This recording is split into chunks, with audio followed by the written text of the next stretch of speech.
সব আলুকে আমি এইভাবে করে নিয়েছি একটুখানি, তাহলে আমার এর ভেতরে মশলাটা ঢুকতে সুবিধা হবে। এটা তেল দিয়ে দেবো কড়াই।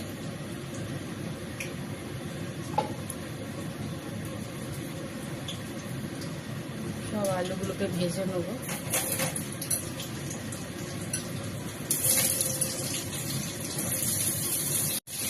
একটু নুন দিয়ে ভাজবো। তেলটা আমার আলু ভালো করে ফ্রাই হয়ে গেছে, নামিয়ে নেবো।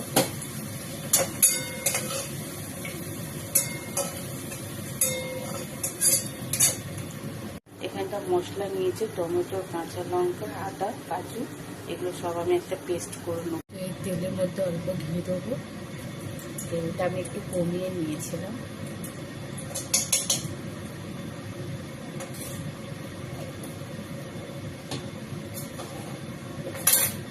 কয়েকটা গরম মশলা, গোটা গরম মশলা আছে, জিরে আছে, লবঙ্গ আছে, এলাচ আছে, দারচিনি আছে।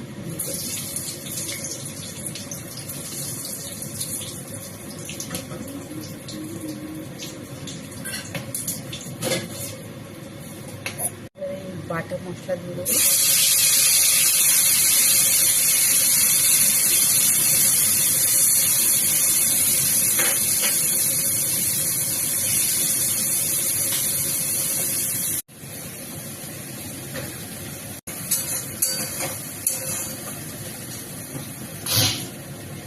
আমার মশলা ভালোভাবে কষানো হয়ে গেছে, আমি এবার আলু দেবো।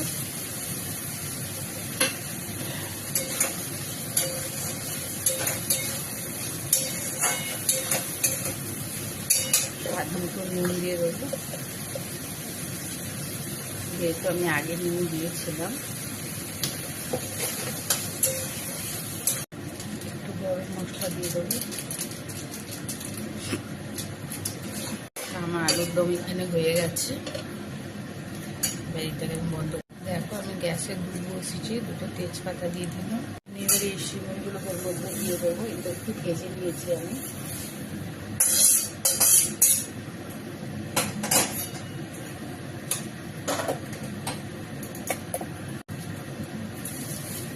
চিনি অ্যাড করে দিলাম। এই কাজু কিশমিশটা একটু দিয়ে দেবো।